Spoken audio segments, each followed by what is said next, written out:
There are days when breathing feels like betrayal, like my lungs forgot how to open without apology, like the air is too thick with memory to make its way without splintering.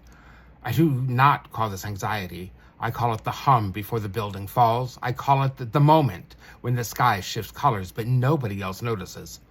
It starts with the sound I cannot name, maybe the scratch of a key in a lock that does not belong to my door, maybe the slap of the rubber soles on linoleum that vanished years ago. It is not there, but it is. I feel it like heat on the back of my neck in a windowless room. I laugh sometimes, not because it's funny, but because my body needs to make a noise that isn't a scream, a yell, or a cry. Anxiety wears boots and marches through me as if I'm still healing from yesterday. It slams doors I did not open. It flicks light switches I didn't touch and lives in the space between now and whatever might happen if I get it all wrong again. Depression does not knock. It lets itself in, softly, quietly, like the fog that blankets a house, so thick you forget there was ever a sunrise. It sits on my chest like a weight, like an old friend who never learned boundaries. Heavy, unmoving, offended if I ask it to leave. It steals colors I used to think it was a metaphor, even until oranges looked gray. Until I could not remember what music felt like until I stopped craving everything but quiet.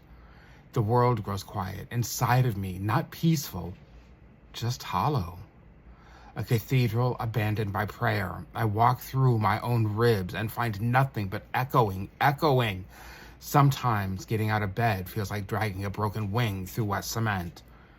There are days I only move because my body is tired of stillness, and even that is a kind of grief. PTSD is a magician who lives in my blood. It pulls rabbit out of hats made from moments I have tried to forget. It saws me in half while smiling and makes audiences clap for my disappearing act. My body flinches before I know why. My shadow crouches, even when there is no threat. I walk into a room and forget how old I am, where I am, how I got there, why the walls feel like fists.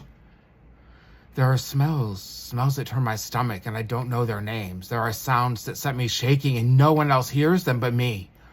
It's not the trauma I remember, it is the way my nervous system refuses to let it go.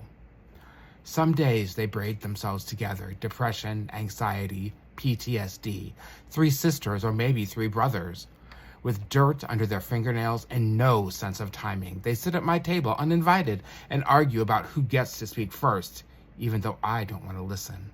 Anxiety rattles the windows, depression locks the doors, PTSD rewinds the film and plays it on loop in my spine over and over again.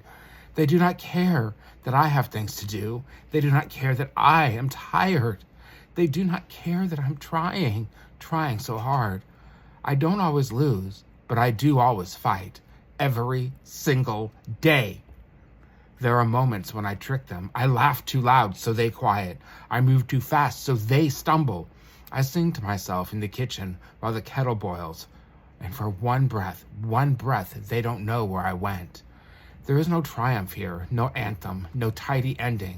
Just this body, this breath, this voice rising from the rubble, one word at a time. I am not a metaphor. I am not a diagnosis. I am not your cautionary tale. I am the sound of a heart that kept going when silence was the only sound left.